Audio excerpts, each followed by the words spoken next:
Buenas tardes a todos. Bueno, mi nombre es Pablo Lozano y soy técnico de comunicación en la Unidad de Cultura Científica del IEO y vengo a contarles la historia de Ximena Quirós. Hasta hace 2 años se sabía bastante poco de Ximena y gracias al proyecto Oceánicas, financiado por el IEO y por FECIT, que entre sus objetivos tenía recuperar historias de pioneras en ciencias marinas, pudimos investigar su figura y poner en valor la vida de esta pionera de la oceanografía y referente del feminismo y la política de principios del siglo XX. Los libros de historia no han sido justos con las mujeres. Dicen que un hombre de quinta fila pasa a los anales de la historia, mientras que solo las mujeres en primerísima línea consiguen trascender. Esto es importante revertirlo. Debemos recuperar nuestra memoria histórica y hacerlo además con perspectiva de género, reivindicando el esfuerzo doble o triple que suponía su condición de mujer a la hora de desarrollar su profesión. Hay quien podrá pensar, tras conocer la historia de Ximena, por ejemplo, que no fue tan buena científica, que no publicó suficiente, que no hizo ningún gran descubrimiento. Sin embargo, creo que su contexto tiene una enorme importancia que debemos valorar. Ximena nació en 1899 en Almería, hija de una maestra y un ingeniero. Su padre abandonó a la familia cuando Ximena era muy pequeña y su madre, que dirigía el colegio donde ella estudió, se ocupó de ella y sus 2 hermanos. Eran muy pocas las mujeres que asistían al colegio en esa época. Cada curso había menos chicas en la clase de Ximena, hasta que en 1917 fue la única mujer en recibir el título de bachiller en la provincia de Almería. Ese mismo año, Ximena llegó a Madrid para estudiar ciencias en la Universidad Central. Ximena vivió en la Residencia de Señoritas, el primer centro destinado a fomentar la enseñanza universitaria para las mujeres en España, fundado por María de Maeztu en 1915. Por contextualizar un poco el momento y la importancia de esta institución, hay que pensar que tan solo 5 años atrás estaba prohibido que las mujeres se matriculasen libremente en cualquier centro educativo, que el primer curso de la residencia hubo solo 3 alumnas y el segundo, que era el año que entró Ximena, aumentó hasta 50. Pese a los avances que suponía la residencia, estas mujeres eran una absoluta minoría dentro de la sociedad de la época. Durante la carrera, Ximena descubrió su interés por las ciencias marinas. Participó en un curso de técnicas de microscopía aplicadas al plancton en los laboratorios centrales del IEO y fue nombrada alumna interna de la institución. Durante 2 cursos compaginaba sus estudios en la universidad con el trabajo en el IEO. Realizó cursos de oceanografía y química del mar y se acabó licenciando con premio extraordinario. Ese verano participó en una importante campaña oceanográfica que recorrió el litoral mediterráneo español, convirtiéndose en la primera española en embarcar.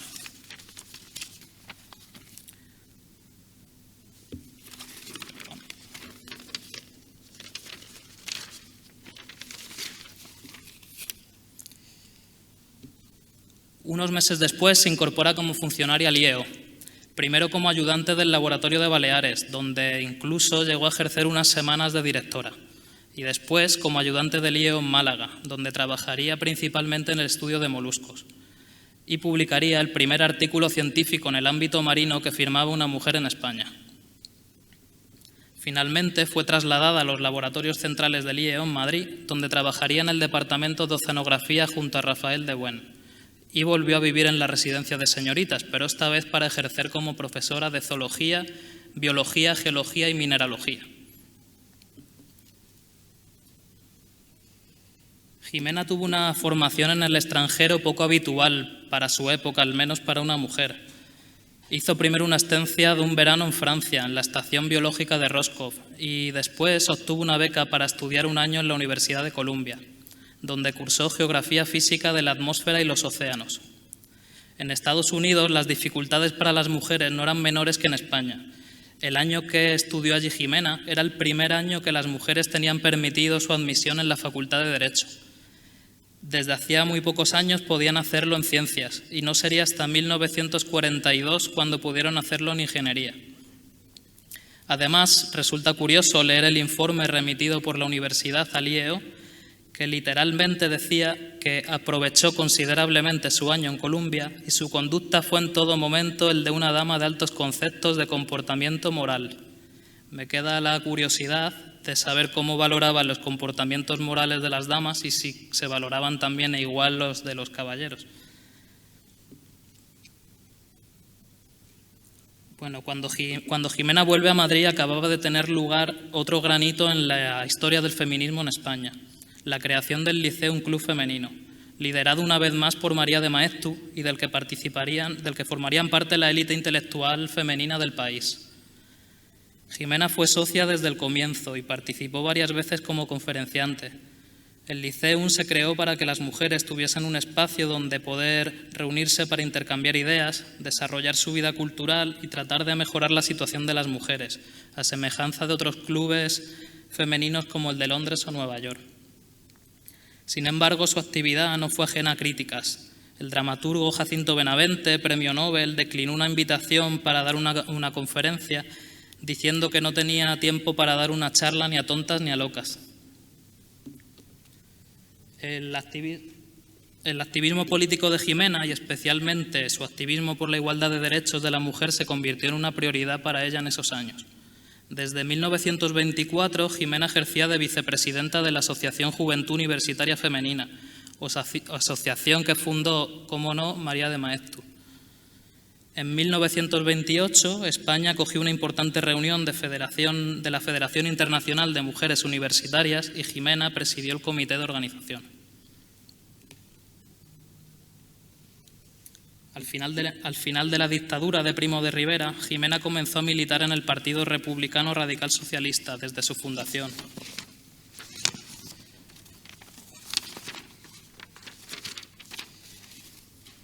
Jimena lideraba la sección femenina del partido, impartió multitud de conferencias en cursos que organizaba el partido y participó como ponente en mítines por todo el país. Y estuvo siempre en las quinielas para convertirse en diputada durante la Segunda República, incluso antes de que la mujer tuviese derecho al voto. Finalmente nunca fue candidata, pero sí que pudo ejercer el derecho al voto como mujer por primera vez en la historia de España. En 1932, durante 3 meses, Jimena recibió el encargo para liderar una campaña oceanográfica en la bahía de Santander para tomar diariamente medidas de temperatura, transparencia y salinidad del agua en 2 estaciones. Y fue precisamente al volver a Madrid comenzaron sus problemas en el IEO a cuenta precisamente del informe de esta campaña. A Jimena no le facilitaron las tablas necesarias para los cálculos matemáticos y no pudo entregar el informe terminado en el plazo señalado. Así que Odón de Buen, a petición de Rafael, ordenó apartar de inmediato a Jimena del Departamento de Oceanografía y le abrieron un expediente.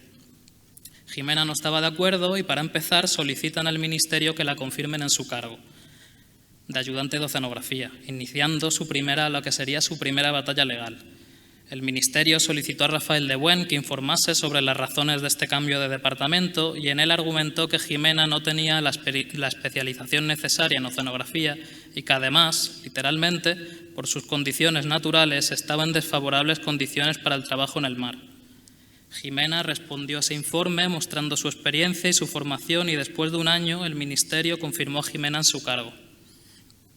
Por otra parte, cuando Jimena recibe por fin, después de 1 año, los cargos del expediente disciplinario, lo recurre e inicia la que sería su segunda batalla legal. Varios compañeros y compañeras, entre ellos Odón y Rafael de Buen, fueron llamados a testificar y durante el juicio quedó demostrado que Jimena no dispuso de las tablas de cálculo y que el expediente al que había estado sometida no estuvo bien justificado ni fue justo.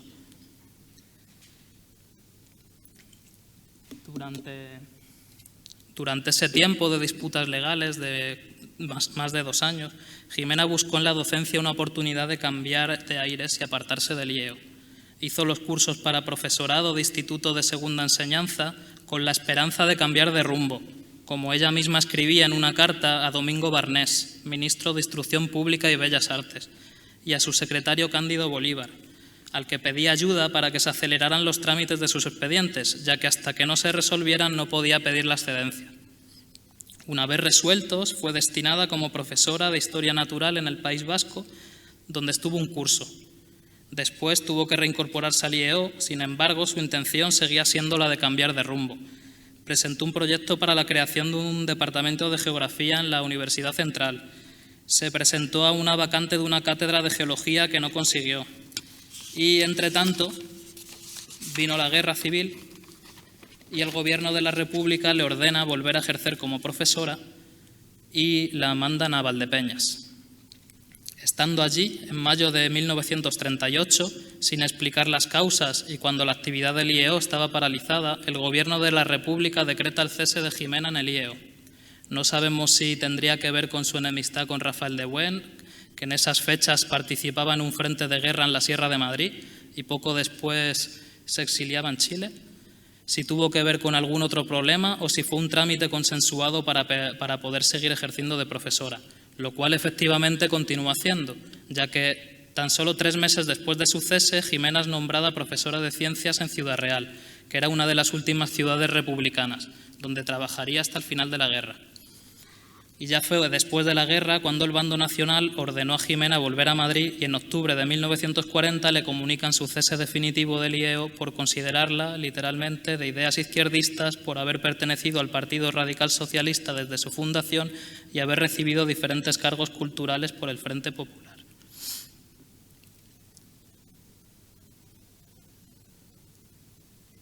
Perdón.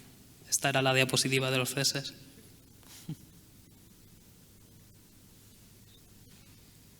Jimena sobrevivió a la guerra, suerte que no corrió su hermano, que fue fusilado, pero su carrera como científica y su lucha por la igualdad de derechos quedó truncada. Trató de rehacer su vida en Madrid, trabajó muchos años en una academia privada dando clase y cuidó de su madre hasta que ella murió. Como muchas otras mujeres y hombres que no pudieron exiliarse, renunció a sus sueños y vivió en silencio. 20 años después, en 1966, Jimena inició su última batalla legal. Obtuvo el indulto por parte del gobierno franquista y comenzó a pelear por su reingreso en el IEO. 3 años después se le reconoce el derecho al servicio activo, sin embargo, al tener ya más de 70 años, se reincorpora en calidad de jubilada. Pero ahí no acabaría su pelea, siguió reclamando sus derechos durante 1 año más hasta que consiguió que se le reconocieran todos los trienios, incluidos los años que estuvo injustamente cesada. En 1983 falleció. Jimena nunca se casó ni tuvo hijos, y esta historia no hubiese salido a la luz sino gracias a José Manuel Quirós, sobrino de Jimena y único heredero, que nos atendió en su casa a los 89 años, con extrema amabilidad y una memoria privilegiada. Nos facilitó muchísima información, compartió muchas historias con nosotros y unos meses después falleció. Gracias, José Manuel, allá donde estés. Y gracias también a mi compañera Ana Morillas, responsable del proyecto Oceánicas, por apasionarte tanto como yo en esta historia. Gracias a mi compañero Juan Pérez de Rubín por ponerme en la pista de Jimena y por tus consejos. Y, por supuesto, gracias a la organización del encuentro y a todos por escucharme.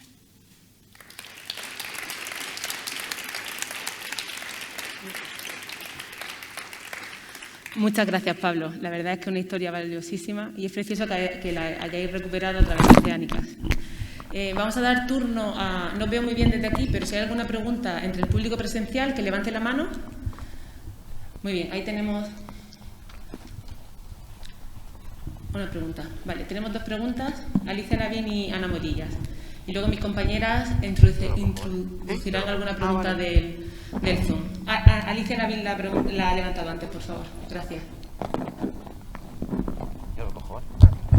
Muchas gracias a Oceánicas por sacar la historia de Jimena y a Pablo por presentárnosla. Yo quiero contarles, soy oceanógrafa física y he estado muchos años en el IEO, los últimos años de directora en Santander. Cuando yo empecé, allá en el año 78-79, hubo una investigadora responsable de la única mujer precedente a mí, que se llamaba María Luisa González de Sabariego, que me dio una caja de papeles, me dijo, de Santander, allá en el año 80. Entonces yo alguna vez les miré y tal, y llegó en un cierto momento que tuvimos que montar el radial de Santander. El radial de Santander le montamos entre Luis Valdés y yo allá en los años 90, 89. Entonces tomé como referencia la estación 2, que es la que yo veía en aquellos fundamental. Pero después de que habéis sacado lo de Jimena Quirós, empezamos a mirar de los papeles de Raquel Somavilla y yo y encontramos la estación 3 de Santander que había hecho Jimena. Jimena fue la única persona que muestreó las aguas hasta 100 metros en la plataforma continental del Cantábrico, digamos, enfrente, pero son aguas externas, no es la bahía, en aquellos barcos que estuvieran, o en el Sagüen, como tú me comentaste. Yo quiero hacer un homenaje a Jimena como predecesora del estudio de aguas de masas de agua profundas, al menos en el Cantábrico, que es lo que nosotros la información que hemos conseguido, a raíz de que sacarais adelante lo de Oceánicas, a raíz de que nos presentarais a Jimena, y por eso hemos sido capaces de sacarlo. Pues muchísimas gracias, Ana, Pablo, y a todos Mari Carmen, y a todos los que habéis hecho que habéis conseguido esta información completamente relevante y para las mujeres y para la oceanografía física del IEO. Muchas gracias. Gracias a ti, Alicia. Es curioso lo que cuentas, porque el informe de la campaña que hizo Jan Santander, como a su vuelta fue la causa por la que se le abrieron los expedientes, el informe ella lo entrega ya una vez estaba con el expediente abierto, y no lo quiso entregar a sus superiores, a Rafael de Buen, y lo entregó directamente en el Ministerio de la Marina al juez instructor, con una testigo. Y entonces el informe original, cosido con hilo, está en el archivo de Alcalá de Henares. Y está ahí el original, que estaría bien darle su importancia científica, porque está ahí en un archivo judicial. Y sí, y en ese informe empieza, de hecho, porque le habían encargado eso 2 estaciones, que eran las que se venían haciendo, la 1 y la 2, y ella ahí explica, ahora no recuerdo exactamente, los problemas que tenía con las estaciones, que no le cuadraban las profundidades, y entonces creó ella una estación 3. Pasamos a la siguiente pregunta, Ana Morillas, y después, si hay... Vale, después de Ana Morillas pasaremos a la siguiente ponente, ¿vale? Pablo, va por ti. Gracias por todo. La verdad es que nos entusiasmamos muchísimo, recuérdalo, ya va a hacer 2 años de esto. Gemena, carácter, nunca sabremos toda la verdad. Y me ha llamado muchísimo la atención, si os habéis fijado, una foto de una clase en el exterior, en el año 1933, que hace un siglo debían estar... ¿Lo has pensado? Ha sido sí, bueno, esa foto, o sea, no es ella, es una foto de un archivo, pero bueno, de un colegio en esa misma época en la que ella ejerció. En que ella ejerció. Gracias, Pablo, por todo lo que has hecho, por Jimena y por sacarle a la voz. Creo que es el momento, que tenía muchas ganas de decirlo como responsable del proyecto y por la historia de Jimena, creo que es el momento que deberíamos apoyar que el próximo buque del Instituto Español de Oceanografía, que se ha confirmado a través del Ministerio, ¿no?, que han dado permiso para que se pueda construir, lleve el nombre de Jimena Quirós.